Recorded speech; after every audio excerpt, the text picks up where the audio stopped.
Good afternoon. Good afternoon, everyone. I hope you can hear me. My name is Esperanza Leon. I am so pleased to welcome you to LongHouse for this wonderful talk with Tucker Marder. Tucker is an artist and the founder of the Folly Tree Arboretum, which I am very excited to visit, and hopefully some of you will be joining us following the talk for a visit there. The Folly Tree Arboretum is a cultural archive of trees dedicated to ecological storytelling. Trees in the collection include a sycamore that went to the moon on Apollo 14, a tree whose fruits have become evolutionarily useless, and an oak tree that owns itself. That one I find the most intriguing. So the Folly Tree Arboretum was founded in 2013, and it works to promote an exuberant environmental ethic through art and science with projects that address humans' relationship to the natural world. There's also, which I find a really wonderful opportunity, an artist's residency program, which supports the creative work of others in their environmental storytelling. We still have some people coming. Gail, Stefan, we're just starting, so watch your step. Come on in. Hello. Welcome, welcome. No, come in. Hello. Thank you for being here. So I want to just briefly, very grateful to Fernando. Thank you, Fernando Rivera, for helping to coordinate this. Debbie Nevins also was shaking things up to get this to happen, have Tucker here. And Louis Bradbury, thank you for being here, our board chair, and who does so much for us, including making art now. He's become an artist himself. So without further ado, as they say, Tucker, please. Thank you. Hello. How you guys doing? You all right? Oh, can you hear me? Okay, thank you guys so much for coming out on this overcast Father's Day to come listen to me. I really appreciate it. And thank you to Carrie and Jason and Fernando and Michael and Esperanza for making this whole thing happen. Thank you. Do you guys like trees? Yes. Yeah? Wait, did you say you don't like trees? No, I'm just kidding. So yeah, I thought I'd take an opportunity to share a project I've been working on for a while with you guys called the Folly Tree Arboretum. I'm an artist, and I consider the Folly Tree Arboretum sort of one big art project. In the past, I've worked with ducks, shrimp, flamingos, sharks, and scallops. And it's been sort of an artistic goal throughout my career to develop and promote like a exuberant environmental ethic, ways to promote and talk about the environment that employs humor and the imagination and doesn't make you want to jump out of a window because it's so depressing. So I thought I'd take a moment to sort of share, before we talk about the Arboretum, some projects that I've done before the Arboretum to sort of give you some context for where I'm coming at this whole Arboretum thing from. Hold on one sec. The first project I want to share with you guys is called For the Birds. It's a project that a collaborator and I did at the National Aviary in Pittsburgh in their Flight Zone Theater, where they do live bird shows.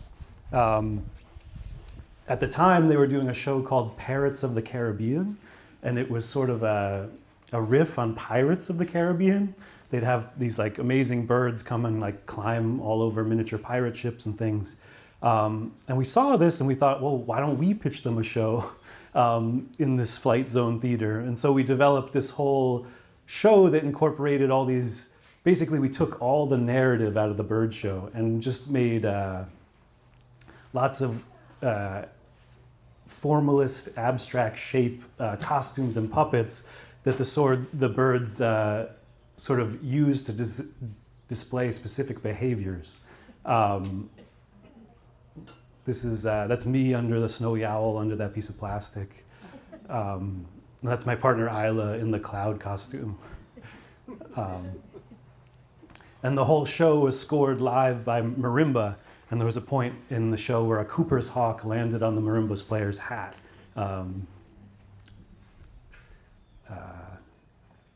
Another project I did a couple years ago with the Parish Art Museum called Stampede, where I raised 250 crested Indian runner ducks.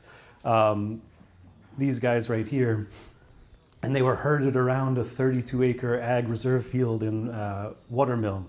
And they were herded by these large abstract shapes that reference the sort of architecture and aerial real estate photography. So if you look at, a plot of land in perspective, you see that like trapezoidal shape is that magenta trapezoid on the back, or the tombstone shape references the sort of bay windows of the mansions that surround the field and pay for it to be an ag reserve.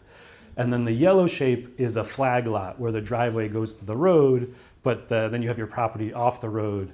And the whole show was scored by live marimba, and the marimba was inside of the flag lot. And just for a sense of scale, this is the size of the trapezoid or the plot of land that we had to put 1,000 pounds of mafia blocks on the opposite side of the truck to keep it from tipping over. It was sort of like this slow motion, abstract puppet show with ducks. And there was a very specific viewing point where there were bleachers where the audience could sort of watch this thing happening.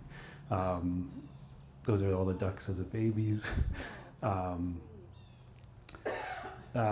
We've organized, this was a project called Encountering the Unseen, which we collaborated with scientists and paired them with teams of artists and puppeteers who realized their lectures with puppetry. They weren't allowed to use their normal PowerPoint slideshows. They had to collaborate with the artists to realize their research. So basically, this is an ophthalmologist named Regis Kowalski who's talking about the sort of microorganisms that affect the eye. And so we built a giant eyeball for him to reference. And then Sherry Edenborn, who's a microbiologist from Chatham University, gave a lecture about the gut-brain axis, this idea that the microorganisms living inside of your gut can control your emotions or make you have cravings. And so there's these stomach puppets, sort of puppet mastering the humans. We covered the audience in a large tarp. And I'm proud to say we staged what I think might be the first fecal transplant ever theatrically staged. And there's a human bar graph as well, where people would bend their knees to sort of reference the changing data. But the costumes had no eye holes, so when it was time for them to get off stage, they just started wandering around the stage and bumping into things. This was an underwater puppet show we did in a pool in LA called Rock Bottom, where there was all these sunken underwater puppets, and I was underwater with a live feed camera filming them on a scuba tank, and then Isla, my partner, was above water narrating this story that had to do with like pessimism and optimism and sort of the politics of the day. There's a swordfish with a penis for a nose instead of a sword. And then it ended with a really amazing puppeteered synchronized swimming routine. Okay, so what is Folly Tree Arboretum? Folly Tree Arboretum is a cultural archive of trees dedicated to environmental storytelling or ecological storytelling that started informally in 2013, but over time has sort of developed. As some of you might know, my parents run a landscaping business out here called Marders. One of the things that they do is they move large specimen trees. And growing up in relationship to seeing trees moved and in sort of this nursery environment, I sort of, this idea of a tree being a cultural entity just as much as a biological entity sort of got ingrained in me. This idea that a tree it interacts with the soil and microorganisms, but also interacts with culture and economy and it's a cultural figure, or could be. And so I started planting trees behind my parents' barn when, like a tree would fall off a truck and I'd plant it back there, and I didn't know what the heck I was doing. I was planting like sequoias next to dwarf witches' brooms, and just sort of, they sort of became these, a way to remember their names and sort of take the time to learn about the trees. And they sort of became this cast of characters, sort of like the Muppets or something, where it gave me this idea that an arboretum could be a site of cultural production just as much as horticultural production, that we could sort of use this cast of characters to sort of spice things up a bit. So yeah, now I'll sort of start introducing you to some of the trees in the arboretum. At first, I thought this idea that the arboretum should be devoted to humor and silliness, and this idea that it would just be an arboretum of all wacky-looking trees, and that you could teach people about the science of trees through accessing the aesthetics of them, the silliness of them. This is one of my favorite trees in the arboretum. It's a Serbian spruce, Picea omerica pendula bruns. I think weeping Serbian spruces are some of the most charismatic conifers. There isn't a person who comes to the arboretum who doesn't say, oh, that reminds me of Snuffleupagus. That reminds me of my grandmother. That reminds me of, everybody has these like guttural associations to these really whimsical forms. This is an amazing tree. This is Picea abies cobra. It's a very lazy, the most weeping cultivar of Norway spruce that I've come across. The normal tree grows to be a 100-foot tall overstory tree, but if I didn't train it up, cobra would just be like a puddle on the ground. It's an extremely lazy tree. And a lot of things like this happen in Christmas tree farms, because when you're growing 100,000 spruce trees in one season, just like in a population of people, you're bound to have one individual who says, hey, I just don't feel like it today. And if you take cuttings of that individual, you can grow another lazy tree that's genetically identical. We have Magnolia macrophylla, which gets the largest flower of any native North American tree. Literally these 18-inch white blooms that reek of fancy perfume that only last for about 2 days. And magnolias evolved before bees existed. So the primary pollinators of magnolias are beetles. So you'll look in this giant flower when it's blooming for 3 days, and there'll be this crazy beetle orgy going on inside this giant flower. This is... Wait, could you tell us about the duck? Yeah, I was hoping you wouldn't notice. Basically, we've started collecting images for a book, and you know how, it's really hard to photograph trees, and usually you can't tell how big something is. So our solution to scale is to insert a duck. And so every time we take a picture of a tree, it's at night, so we can light it and isolate it, and then there's a duck there, so you can tell how many ducks high it is. So you have trained ducks that will pose? I don't know if they're trained, but they pose. Yeah. They do pose. This is Cryptomeria cristata. It's a fasciated cryptomeria. It gets these crazy coral-like growths, sort of like a crested cactus, if you've seen a crested cactus. But what's crazy is a lot of times fasciating can happen in a horticultural setting when they're spraying broadleaf weed killer. And broadleaf weed killer is such an insane substance that if it gets on a plant and doesn't kill it, it can literally alter its genetics and it'll start fasciating. And if you take cuttings of a fasciating tree, you can grow another one without the Roundup. So I don't like Roundup, but I do like the crazy growths that it makes. This is Cercis canadensis zigzag. It's a red bud that just naturally grows in a zigzag pattern. I don't prune it like that. That's just the way it is. Acer monumentale, Acer saccharium monumentale, fastigiate sugar maples that I don't prune. They just grow perfectly vertically on their own. This is a cool tree. This is a graft hybrid, or also known as dansugi. Dansugi sounds Japanese, but it's really just a made-up term by a hippie nursery guy in the 70s who coined this phrase for this folk art called dansugi, where you would graft different cultivars of conifer onto the same stem to make an assemblage, sort of treating cultivars as like a paint palette for a sculpture. So basically on the top is a dwarf Pinus parviflora, Japanese white pine, and on the bottom is a weeping Pinus strobus, North American white pine. So you get this sort of polka dotted skirt, polka dotted pom-pom with a weeping skirt. This is another example where it's a Norway spruce called Push, which gets pink fleshing cones at the tips of the branches, and then it's on gold weeping Norway spruce, so two different cultivars on the same stem. It's kind of like cutting off my pinky and sticking it on your shoulder and growing me off your shoulder, which is crazy to me that works, but conifers tend to be a little more flexible than people. This is a dansugi Japanese maple where you have red and green on the same stem. This is a ginkgo cultivar called chichi. And chichi relates to the slang term in Chinese for either breast or scrotum, because it grows these crazy failed aerial roots called chichis. And they sort of are like these melting bark icicles that are trying to get to the ground, but there's this folklore in China that mothers used to nurse their babies off of the chichis.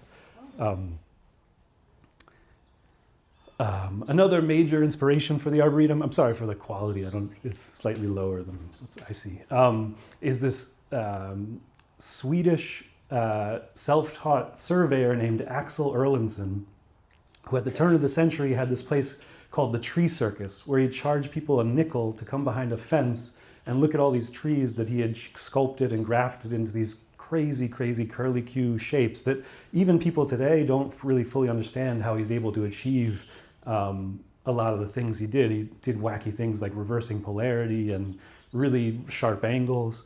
So I've started to work on my own sort of much more simple versions of these, where this is a sycamore that's grafted into a hoop. So it's one trunk to two, and then back together again. So it'll be a hoop tree or a tree with a hole in it.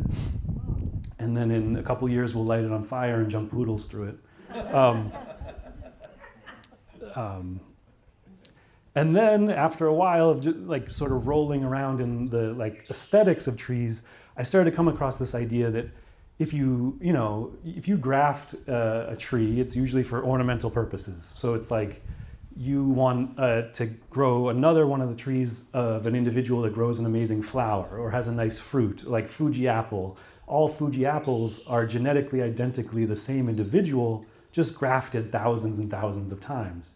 So I stumbled across this, let me back up for a second, I'm sorry. It's a lot of information, are you guys doing okay? It's okay? Okay. It might sound cliche, but I've come across this idea that, storytelling is actually one of the most effective ways to change human behavior. That when people change their behavior, it's usually because they've been spun a yarn or told a really good story. And that is one of the few things where they're able to, change their behavior or change what they do. So it's kind of like this, anthropocentric trick that I could do where I could get people interested in trees if I grafted a good story and had it in all these different stories in one place.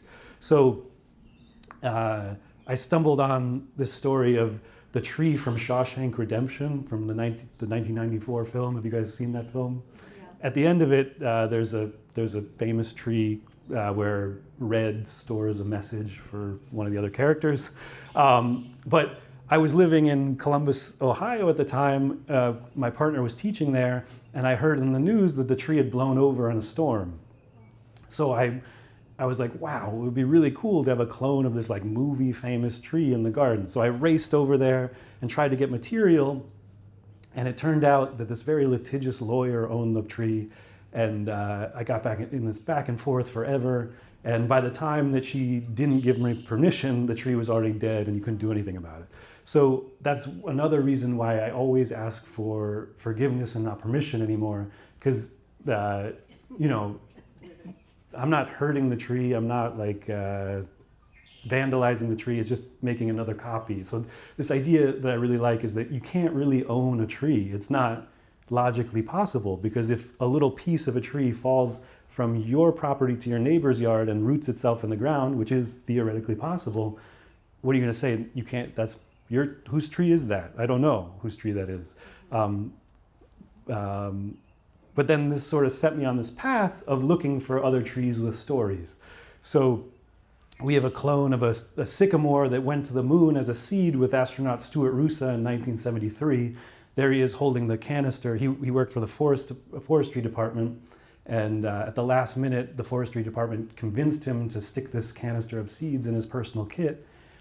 He went to the moon, came back to Earth, and then planted them all over the country. And so 4 years ago, I found one outside an elementary school in Pennsylvania, and I went when nobody was around and took cuttings, and so now, and grafted it onto a random sycamore seedling. In this picture, I'm showing the scion. So right here is the graft, right there. This is the scion, that's the piece that I took from the original tree, and then from this crease up is everything that's grown over the last 4 years. So from the roots up is genetically identical to the tree that went to the moon. This is a tree in Athens, Georgia, that in 1835, this guy loved this tree so much, he deeded the 8-foot circle of property that the tree was on to the tree. So it's a clone of the tree that owns itself, that still exists on this suburban street corner, and it's got this crazy concrete barrier around this little 8-foot circle of property. I don't know how legally binding that is, but I do know that there's a group of concerned citizens who've set up a bank account for the tree to pay its maintenance and taxes and things like that.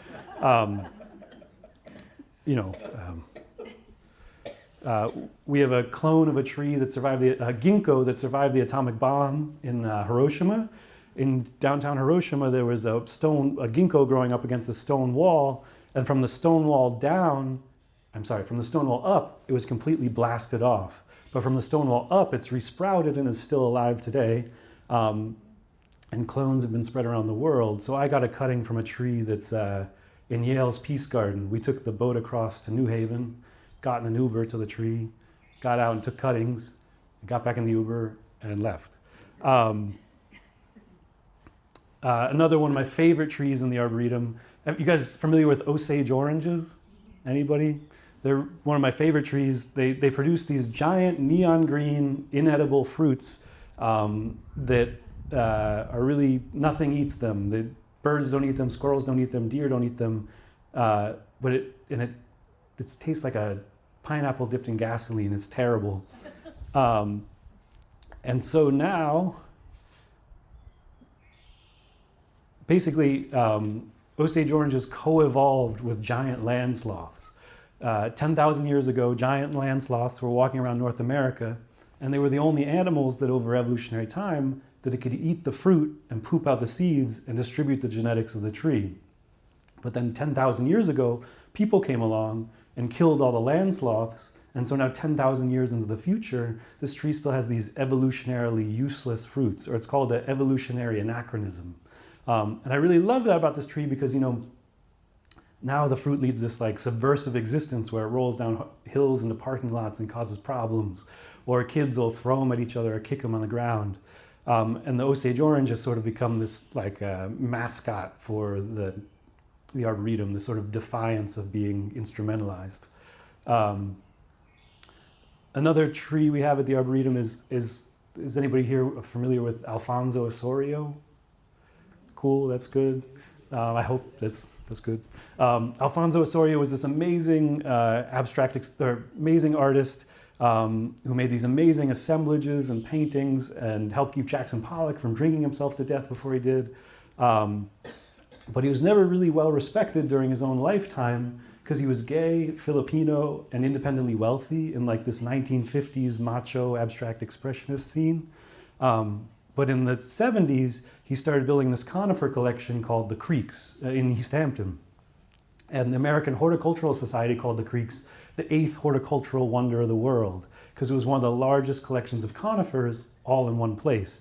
And it was really this magical confluence of things where he painted his house black so that the trees would show up better against the house, and he curated his sculptures into the trees. It was almost like a precedent to bioart or something. Here's a dansugi at the creeks. And installing the creeks was one of my parents' first jobs. And so as a thank you gift, my parents found a umbrella pine in a nursery in Connecticut that wouldn't turn green. It kept this yellow color all year round. And so it was propagated and named Symbioticas verticulata Osorio's Gold. And it was given to Mr. Osorio as like a gift for giving them the job. But then in the 90s, the CEO of Revlon bought the creeks and ripped out all the conifers. So I've been looking for this tree for like 8 years, and I just found it in a nursery in Oregon. So it's crazy, I had to go all the way to the West Coast to find a tree that used to be right down the street.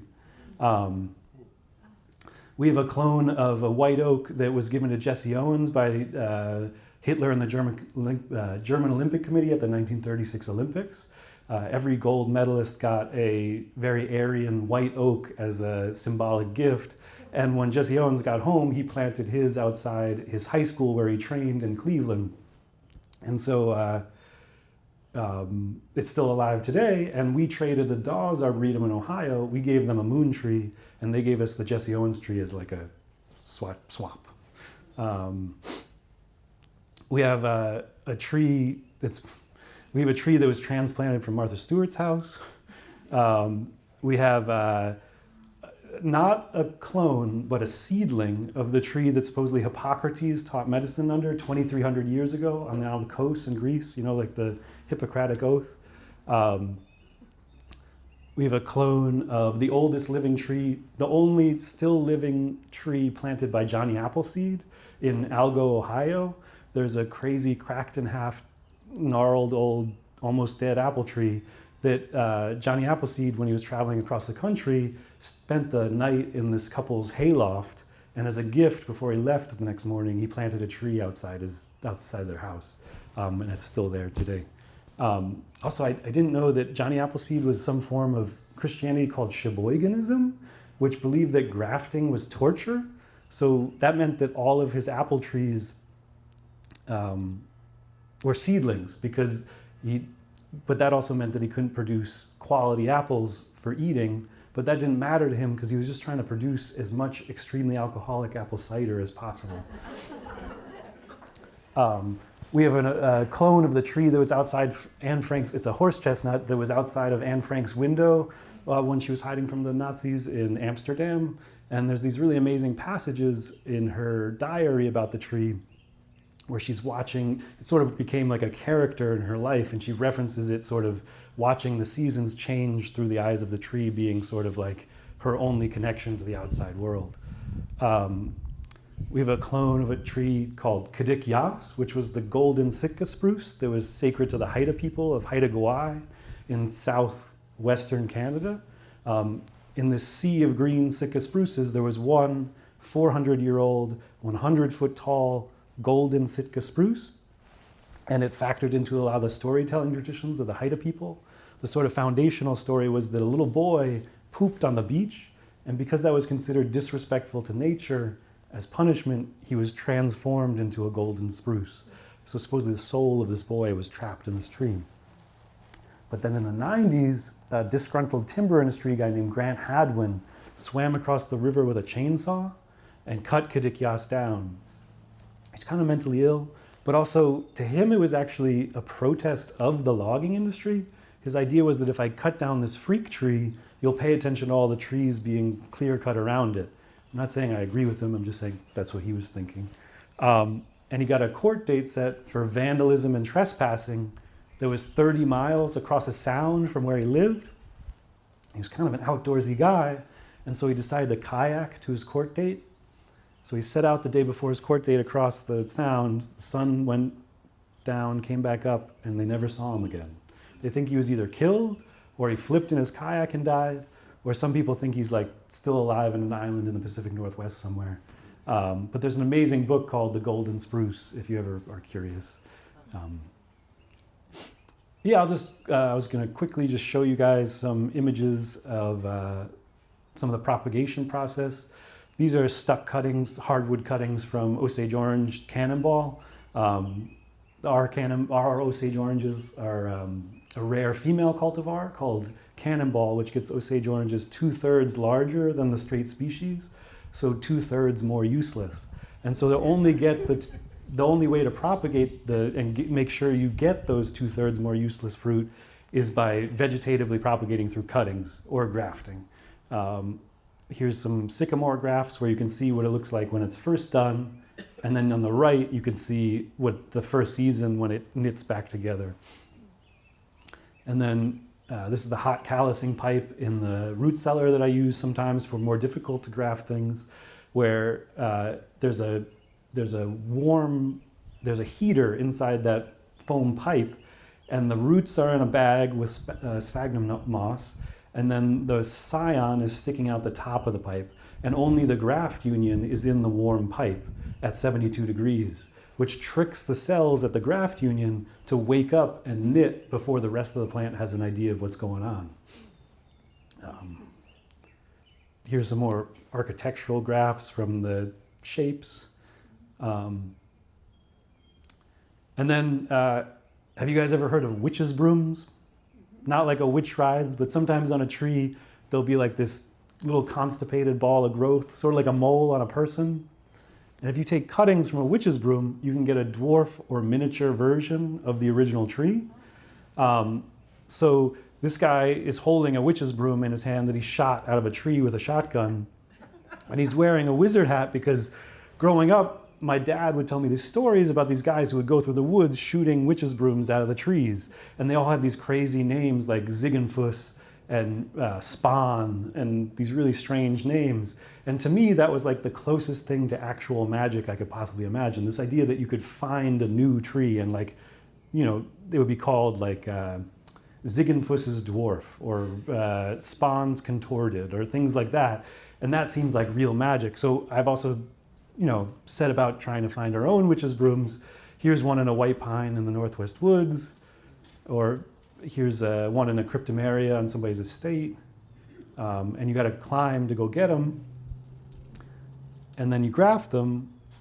And then if they take, you can submit them to the North American Conifer Society and name it whatever you want, like Chamaecypris obtusa, Tucker's Little Fat Baby, or Kermit's Revenge, or whatever you want it to be.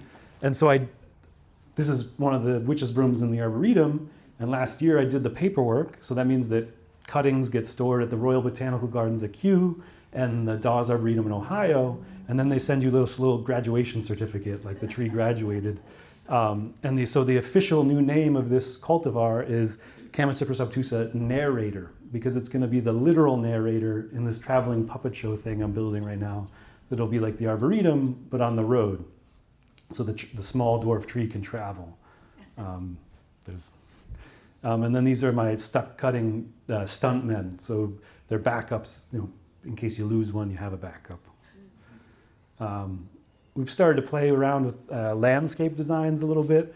This is a landscape installation or a sketch for one that includes the Osage orange cannonballs, where you plant an Osage orange at the top of a mound, and then every fall you get this, you know, annual ritual of non-prescriptive play where the balls will roll down the hill and distribute themselves, and then it's sort of like this anarchy playground or something that celebrates the uselessness of the oranges. And then here's a real one at Marder's in Bridgehampton, and then there's one at the Arboretum now that's slightly larger. This is a sketch for a conifer petting zoo and puppet theater, where each tree around that really simple yew hedge, that's a very simple like two-dimensional block so kids can do puppet shows above it, each conifer around that is selected for its tactile qualities. So there's like a spiky one, a rubbery one, a soft one, and then here's the kids doing puppet shows. Another puppet theater. This was a project that was at the Arboretum by an artist named Christina Salas, who makes these things she calls Muneca gardens, where she makes these giant figures out of recycled fabric and then seeds them with different flowering plants. So over the course of a season, they sort of disintegrate and fill in with flowering plants.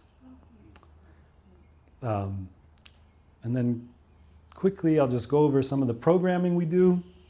We're a 501c3, and so every summer we do 2 or 3 events, usually performances, lectures, screenings. There tends to be a lot of puppets. I really love puppets.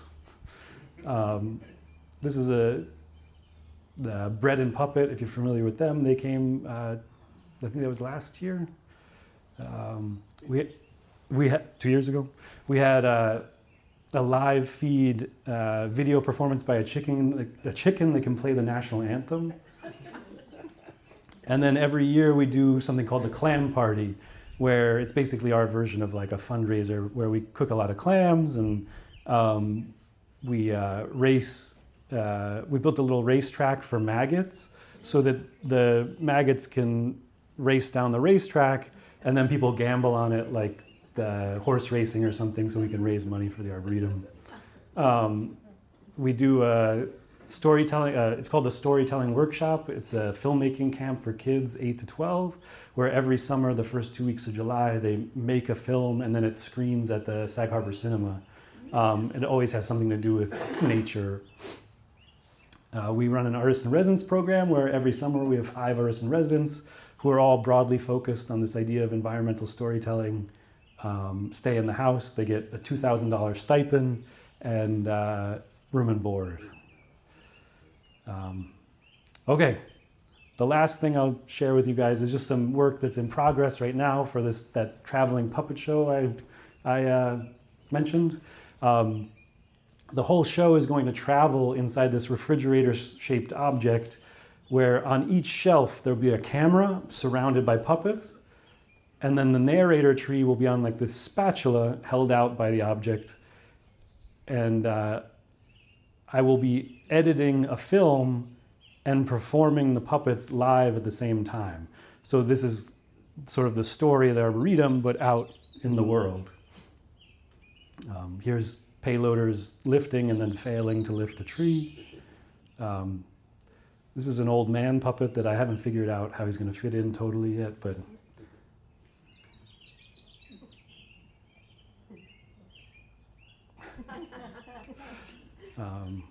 here's a soil organism. Oh, a flower that opens.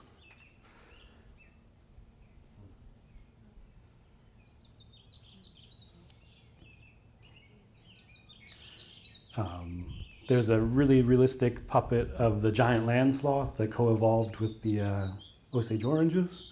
This is it moving around.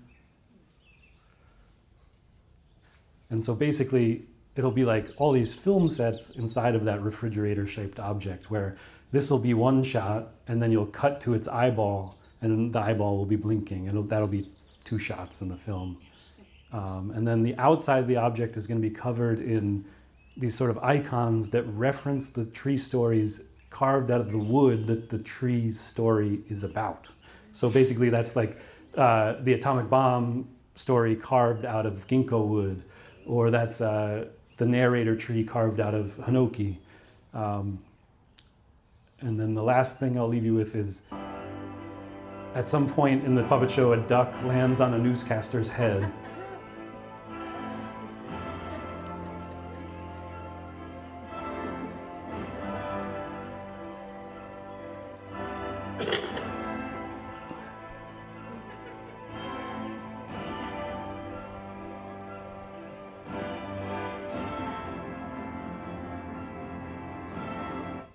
Okay, thank you guys.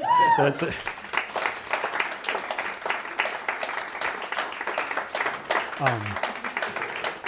I'm happy to answer any questions or anything if anybody has anything they want to ask. Do you make all the puppets yourself? Yeah, I've done shows in the past where it's been collaborative with other people, but the traveling puppet shows, I'm going to try to make it all myself. Yeah. Yeah, Sasha. What's the difference between propagation and grafting? So grafting is a form of propagation. So growing things from seed is propagation, growing things from stem-rooted cuttings is propagation, grafting. But there's,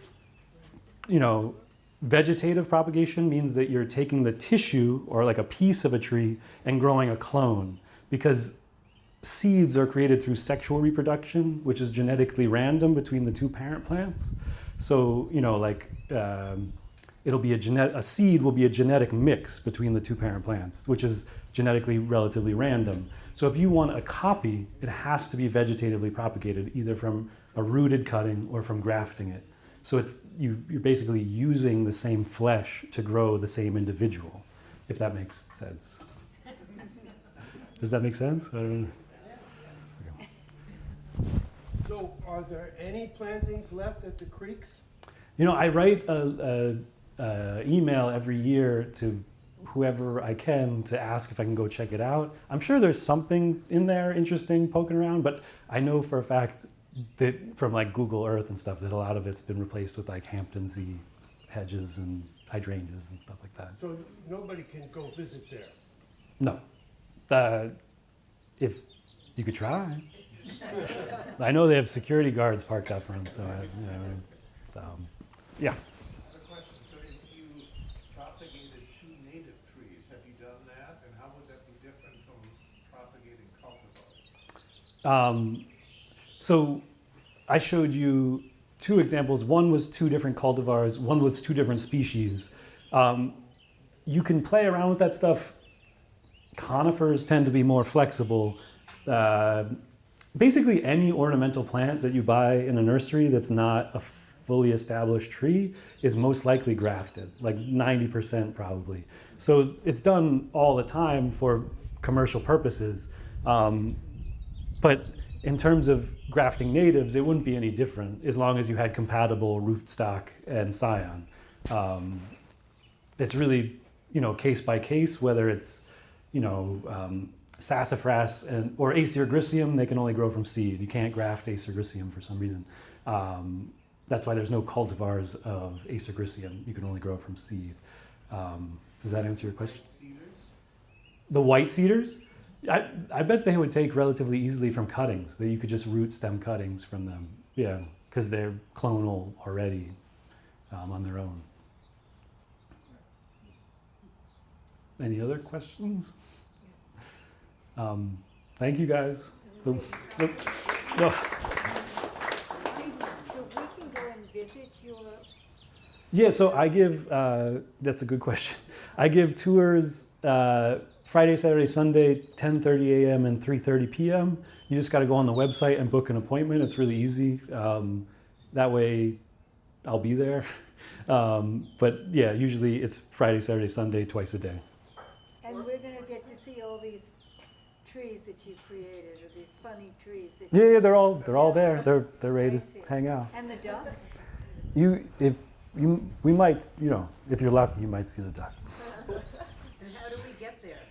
It's 741 Springs Fireplace Road, and I'll be there in an hour or 20 minutes. Be there in a few minutes. Yeah. Yeah, I think you had one last question. Well, I agree. I mean, as part of this whole thing, being so whimsical, what does your dad and your mom think about this? You could ask them. They hate it. They hate it. Speaking for Kathleen, we think it's terrific.